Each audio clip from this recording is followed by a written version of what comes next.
Bienvenidos a un nuevo estudio de la Confesión de Fe de Westminster. Hoy estudiaremos del capítulo 4 titulado De la Creación.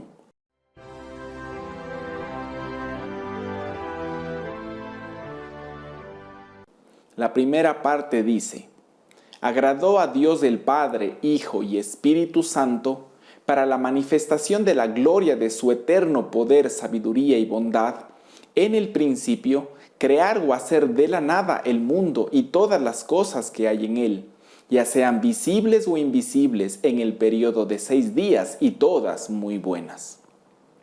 Esta sección de la confesión nos enseña, primero, que el mundo no es autoexistente ni eterno. Segundo, que deriva su existencia del verdadero Dios. Tercero, que Él hizo todas las cosas de la nada. Cuarto, que por lo tanto formó el universo por medio de un proceso hasta que consideró que era muy bueno. Y quinto, que lo hizo todo para su propia gloria. Las Escrituras comienzan afirmando: Dios en el principio creó los cielos y la tierra, Génesis 1:1. El mundo es creado y no autoexistente, y es Dios, el verdadero Dios, quien lo hizo existir. El dogma científico moderno, sin embargo, enseña, primero, que el universo es autoexistente o eterno. Segundo, que no tiene subsistencia derivada, es decir, que no fue creado de la nada. Tercero, que la forma presente del mundo es el resultado de un proceso controlado de selección, no por Dios, sino por el principio de la selección natural. Y cuarto, que no hay una razón fundamental en todo esto. Sin embargo, lo que se debe resaltar es que el proceso mencionado anteriormente, la evolución, es estrictamente hablando solo una teoría y un dogma, aunque ha llegado a ser una creencia y a ser aceptado durante ya más de un siglo. Hoy no existe ni una sola pizca de prueba que ésta sea la verdad. Así se supone innecesariamente que puede haber o realmente hay un conflicto entre la ciencia genuina y la Biblia. Si la ciencia genuina significara la verdad extraída de la revelación natural, tal contradicción sería una imposibilidad por la simple razón de que Dios es el autor del libro de la vida. La verdad es simplemente todo lo que realmente es. Solo hay una verdad, porque solo hay una realidad. De modo que si las Escrituras son la verdad, simplemente nos dicen lo que realmente es. Cuando por medio de la investigación el hombre también descubre lo que realmente hay en el mundo de la naturaleza, simplemente capta otro aspecto de la misma verdad total. De manera que no puede haber ningún conflicto entre la Biblia y la ciencia. La única razón para el conflicto es que el hombre ha errado. Primero, en su investigación de los hechos. O segundo, en sus teorías acerca de los hechos, o en ambos. Es un hecho de que Cristo resucitó de la muerte, 1 Corintios 15. Por lo tanto, cuando un biólogo, al examinar miles de otros hechos, teoriza acerca de la vida presuponiendo que nadie nunca murió y luego resucitó, se equivoca de ambas formas. La ciencia ha notado que varias formas de vida se formaron en un proceso. Pero cuando a partir de eso teoriza que la vida comenzó por sí misma y se dirigió de etapa en etapa, esto no es científico ni es la verdad.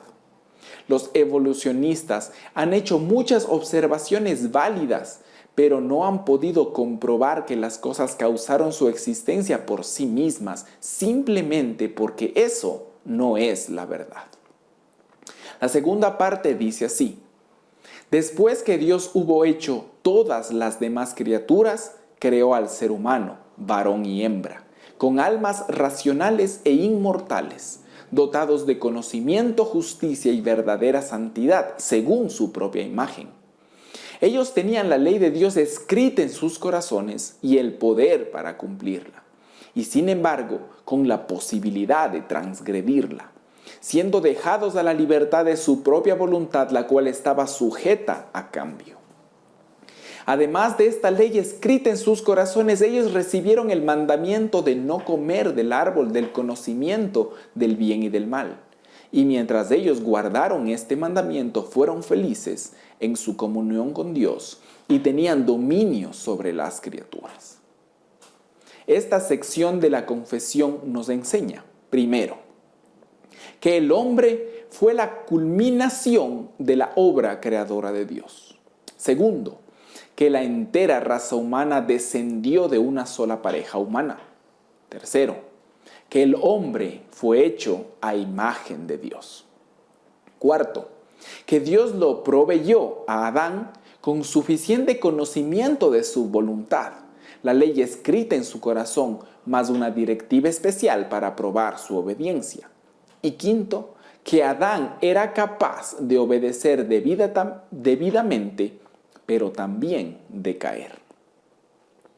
La Biblia y los evolucionistas concuerdan superficialmente en ver al hombre como la mayor criatura sobre la tierra. Ambos reconocen que hay un avance de formas más bajas a formas más altas, pero mientras los evolucionistas atribuyen esto a fuerzas mecánicas ciegas, la Biblia lo atribuye inmediatamente a Dios. El cristiano no tiene que dudar de que Dios haya empleado muchos de los diseños estructurales básicos que utilizó de las formas de vida más bajas en la creación del hombre. Pero hay un punto en el cual no puede ceder. El hombre no surgió lentamente del fango, sino que fue creado por un acto divino inmediato en el cual se fusionaron materia y espíritu para darle existencia como un alma viviente. Puede que hayan existido criaturas aparte del mono, con características físicas similares a las del hombre. Sin embargo, nunca hubo una especie de hombre antes que Dios hubiera soplado de sí mismo el aliento de vida en ese polvo que Él había creado para recubrirlo. Y aparte de la caída, no ha habido ningún cambio en esta especie. No podemos aceptar que la especie humana derive de ninguna especie anterior más baja. Por supuesto, la Escritura no nos informa cómo fue que Dios formó el cuerpo del hombre, ni nos indica cuánto tiempo puede haberle tomado. Lo que sí nos cuenta es que en el momento en que Dios sopló en esa forma de polvo el aliento de vida, un hombre llegó a ser. Antes de eso, el hombre no existía. Desde entonces el hombre ha permanecido esencialmente igual, salvo en cuanto al pecado. Y Dios creó al ser humano a su imagen, Génesis 1:27. Y Dios del Señor formó al hombre del polvo de la tierra y sopló en su nariz hálito de vida y el hombre se convirtió en un ser viviente, Génesis 2:7. Y lo que debemos recordar en pleno contraste al dogma evolucionista es que hubo desde el mismo comienzo de la existencia del hombre una inteligencia altamente desarrollada. La vida humana estaba muy lejos de la supuesta hombre de las cavernas en el principio. Su vida no existía meramente a un nivel animal. Muy al contrario, el hombre originalmente tenía un conocimiento mucho más perfecto y un carácter moral más alto de lo que ha tenido desde la caída. Dios hizo perfecto al género humano, dice Eclesiastés 7:29. Comenzó con la ley escrita en su corazón, Romanos 2:15. Esto no niega algún avance en el conocimiento humano, ni tampoco niega que Einstein haya sabido mucho más que Adán. Sin embargo, sí afirma que el conocimiento de Adán hasta el punto donde se extendía era perfecto, lo cual ni Einstein podía afirmar, y que era mucho más penetrante de lo que se supone comúnmente.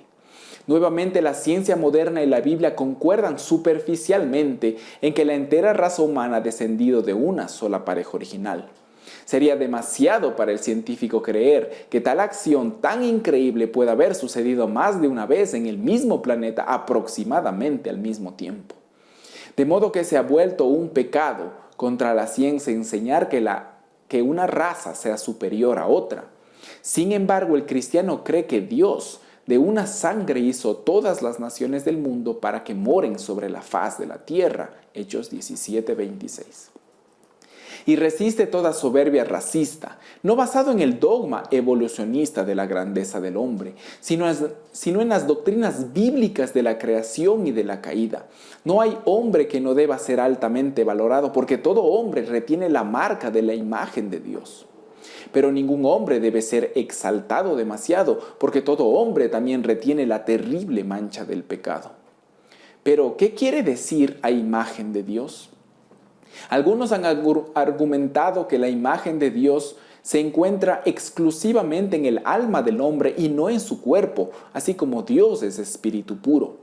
De estos algunos han dicho que el alma en sí lleva la imagen de Dios, mientras que otros han dicho que contiene esa imagen. Sin embargo, es una mera suposición decir que el cuerpo no puede ser en parte la imagen de Dios. Esta noción aún permanece como producto de alguna noción antigua pagana que dice que el espíritu es bueno y el cuerpo, lo material, es malo. De cualquier forma, pareciera ser más fiel a las Escrituras simplemente afirmar que el hombre, en su totalidad de su ser físico-espiritual, es, en vez de simplemente contener, la imagen de Dios. Aún el alma o la mente pareciera ser la noción del cuerpo y el espíritu, y no solo un espíritu contenido dentro del cuerpo. De todos modos, la capacidad del hombre parece ejercer su señorío sobre la tierra como el portador de la imagen, era tanto física como espiritual, y creemos que el hombre era originalmente la imagen de Dios, trino en cuanto era profeta, sacerdote y rey.